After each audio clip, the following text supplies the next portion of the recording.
r/AskReddit. Serious, what are some of the creepiest declassified documents made available to the public? Please subscribe, leave a like, comment and share the video to help the channel. Toy box killer transcript.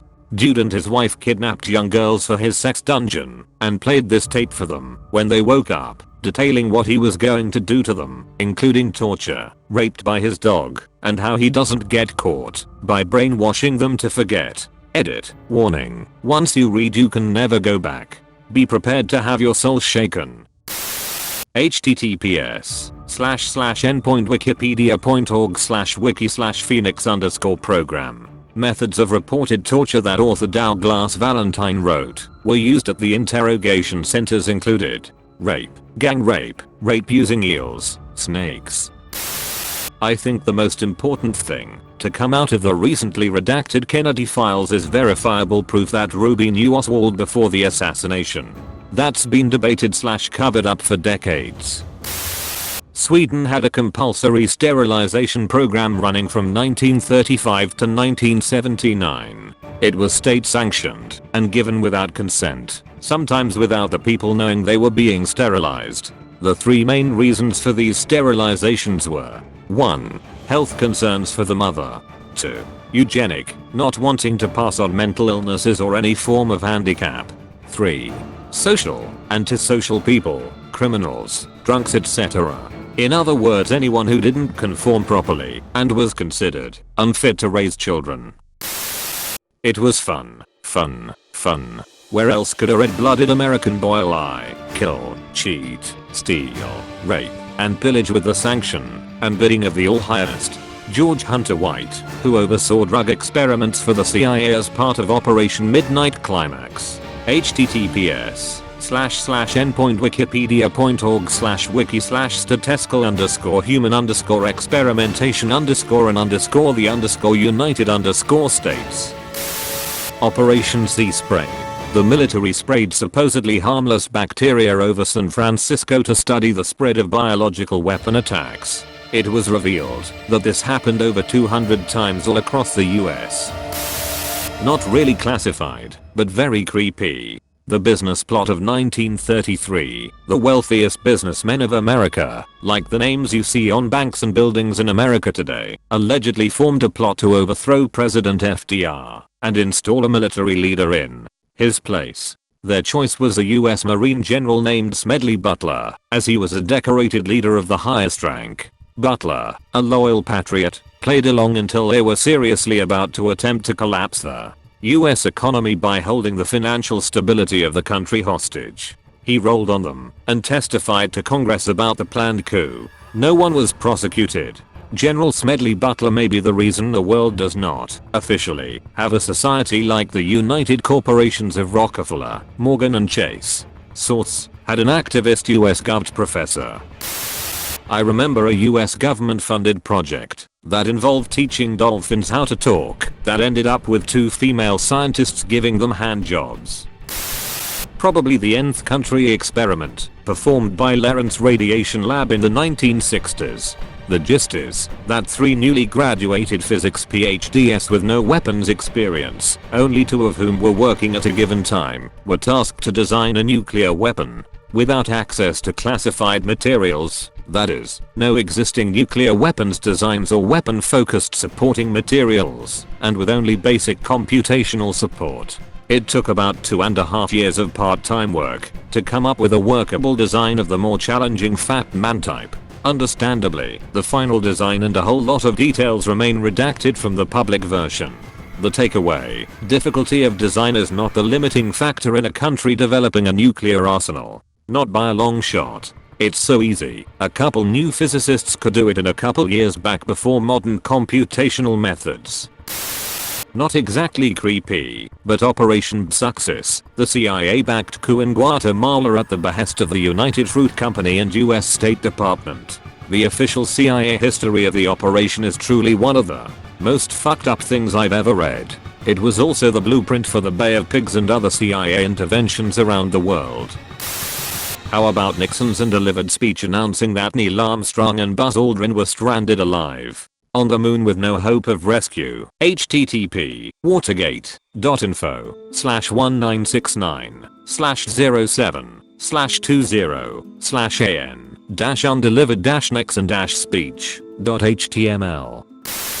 Jeffrey Dahmer's full confession. A couple of hundred pages of pure madness. Necrophilia, dismemberment, skinning, lobotomy, body part preservation, cannibalism.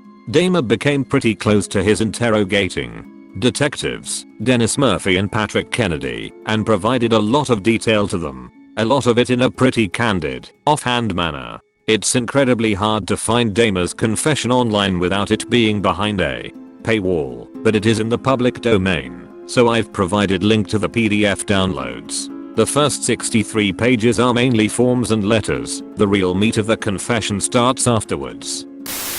The CIA was working on a heart attack gun back in the 1960s-70s. It started off as a conspiracy theory, but gained enough momentum nationwide that it forced the US government's hand and they finally admitted the theory was mostly accurate.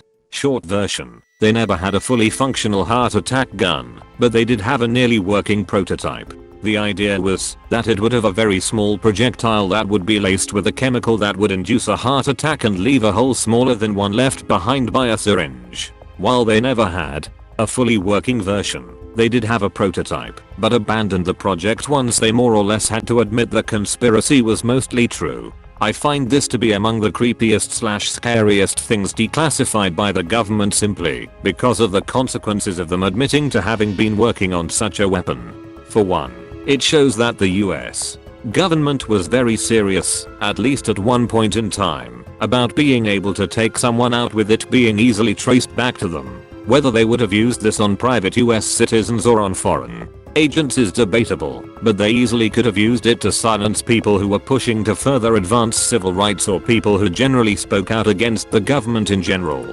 It's also scary because it makes you stop and think how many conspiracy theories are correct or at least scarily close to being correct. Disclaimer, I'm not a conspiracy theorist. I do find them interesting and tend to read up about them, but have never bought into very many of them. I mostly just find them interesting. Definitely the Jonestown death tape. That shit proves to be a solid way to lose all chances of sleep. So, here's some context. Jim Jones started a cult called the People's Temple, yes, without the apostrophe, and eventually they moved to a new settlement they built in Guyana called Jonestown, named after their leader. Since he made them believe he was some form of the Messiah, as a lot of cult leaders did, he could control them all to do whatever he pleases, and one of the things they did was practice drinking Flavor Aid, not Kool-Aid as commonly believed, to prepare themselves for the time when they commit revolutionary suicide.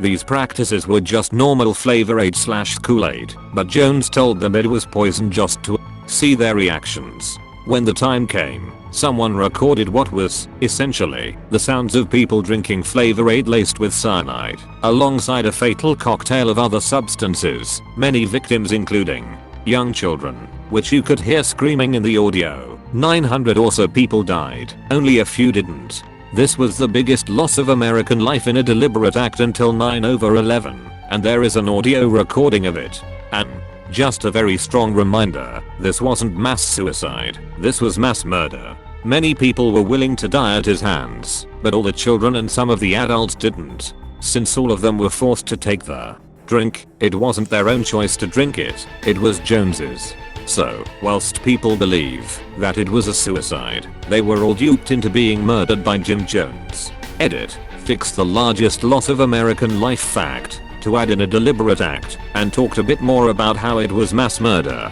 not mass suicide.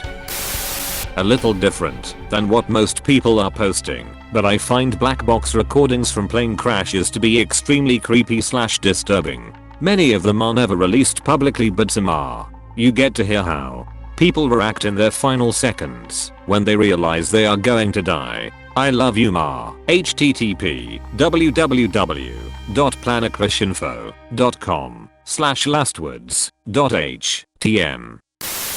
Operation Northwoods. https://endpointwikipedia.org/wiki/operation_northwoods.